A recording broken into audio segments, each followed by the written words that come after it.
the collapse of linear reality. If you're reading this, chances are you've already felt it. Time doesn't move the way it used to. It's not just nostalgia or a side effect of aging. It's systemic, it's cultural, and for many, it's spiritual. Since 2020 especially, the world has lost its sense of sequence. Days blur. Years fold in on themselves. Ask someone what happened in 2021, and they'll pause. Ask about 2022, and they'll say, wait, wasn't that last year?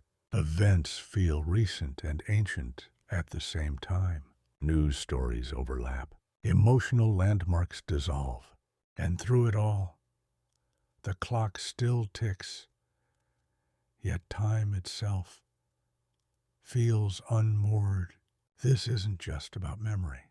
It's about orientation, linear time, the story with a beginning, middle, and end has fractured. We no longer feel like we're moving forward. We're circling, scrolling, looping. And that looping isn't metaphorical.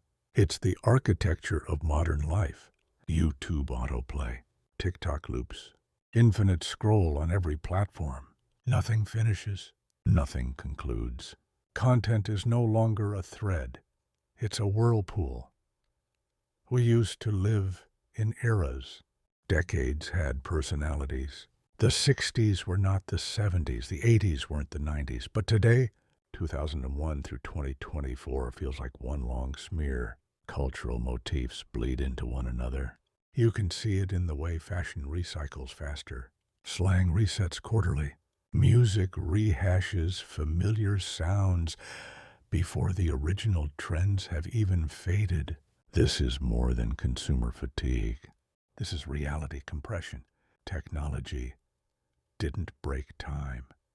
It reformatted it. Social media didn't invent distraction. It invented nonlinear consumption. You no longer experience your life as a story. You experience it as an input stream, a blur of content, a shuffle playlist of headlines, memes, posts, updates. No thread, no arc, just fragments. And when you consume life in fragments, your memory doesn't stitch it together. It disperses. It flattens. That's why you feel like time is speeding up and disappearing at the same time. Now add trauma to that. Collective trauma doesn't just wound bodies or minds. It warps time. 9/11 froze it. 2008 cracked it. 2016 mocked it. 2020 erased it. Trauma distorts sequence. When your nervous system doesn't process an event, it doesn't store it as memory. It loops it. It replays it. And when that happens at a global scale, time itself becomes distorted.